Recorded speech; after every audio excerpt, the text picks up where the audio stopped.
going on? This is your boy Saint. We're going to be learning about Unohana today. One of the first things to know about Unohana is that in her base state, she's much more of a close range character. When she gets into her awakening, she's much more of a mid-range or all-rounder rush-down character. I'll explain in more detail, but for now, check this out. So this is her heavy string. Nothing too crazy, as you could tell. There's not much range there. That's her quick attack.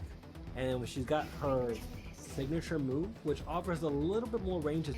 You can't even mix it up, it's still not that much range. So really, her circle is her longest. With Unohana, you have 3 moves in one in her signature move, and where you can do circle square and get some spiritual power. You can circle triangle and get some damage, or you can do circle and get some fighting spirit. And you can alternate these depending on what the situation is and decide, okay, in this moment I need some spiritual power. Alright, now I'm going to go for the fighting gauge. I'm almost to evolution.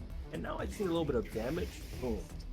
For me, I think optimally I would kind of switch between triangle and circle, but I do understand situations where I might want to heal with my spiritual power techniques. And with that, I might want to go with it right like that. So, you know, it really will depend on what you're trying to do. When it comes to spiritual pressure technique 1, you're basically going to use a scabbard to then follow up with a sokutsui, but you could also use it to draw out more fighting gauge if you switch it up and press the circle. The question becomes, do you want to deal more damage or do you want more fighting gauge? In her base state, that's going to be the question. You want more fighting gauge, which is when you want to press circle after pressing L2 and triangle, or if you just want to deal more damage, we'll leave it alone and press L2 triangle and boom, you'll get Sokutsui.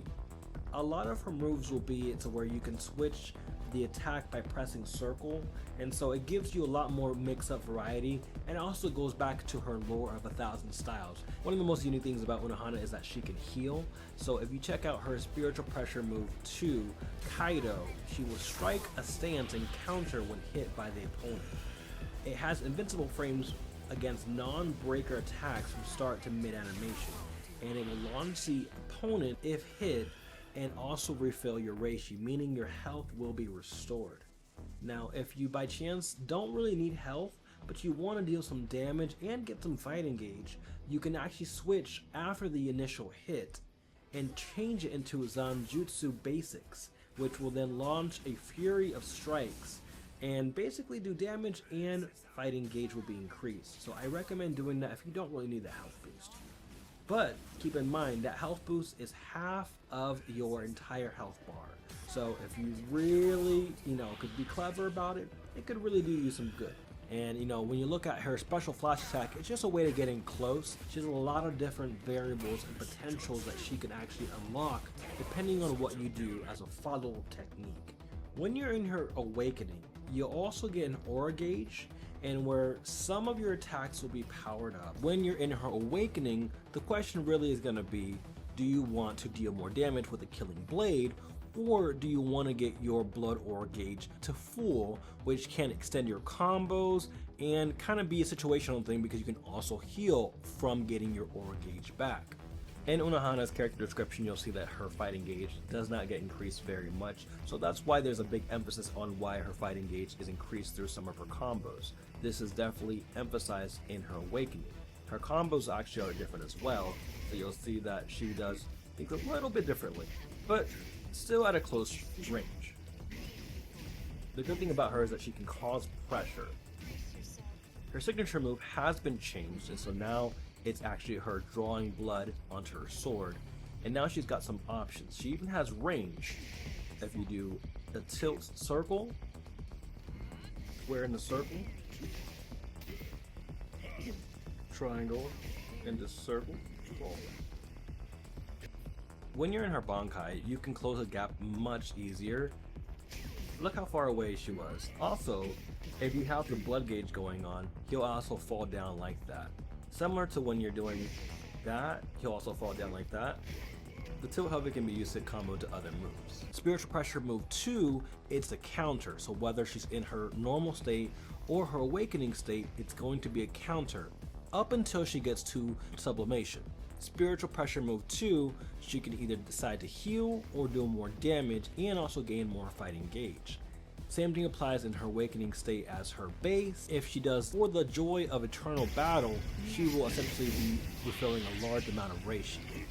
And if she does a Mistress of All Blades, she'll be doing a lot more damage and fighting gauge will be accumulating a lot faster. But keep in mind, whether you have her blood aura gauge or not will determine if she does a specific stun-like effect to her opponent.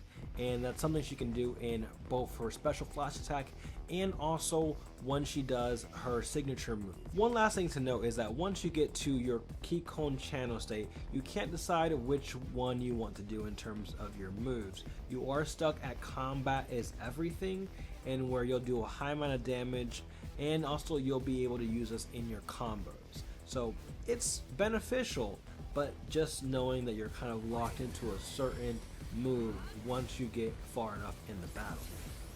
Also, one of the exclusive abilities of the first Kenpachi is that during her Kikon channel, she will gain an increased damage as well as ratio recovery if you have blood aura gauge, plus major increases to Konpaku destruction by Kikon moves. You might be wondering, why does all of this matter? Well, depending on how much fighting you have and in which state you're in, the amount of Konpaku damage that you'll do can change. In base, you'll do 4. Once you've awakened, you'll go down to 2, but your Konpaku attack will actually increase your fighting gauge. And then once you've reached sublimation, you'll actually deal 7 Konpaku damage. So if you can hold out, you will be a monster.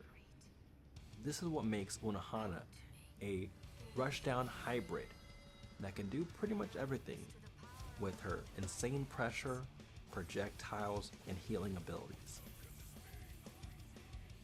Let me know what you think about her and if you're going to be using Unohana. Did this guide help out? And if so, please leave a comment down below, like, share, and subscribe. This is Boy Saint, and I will catch you on the next one.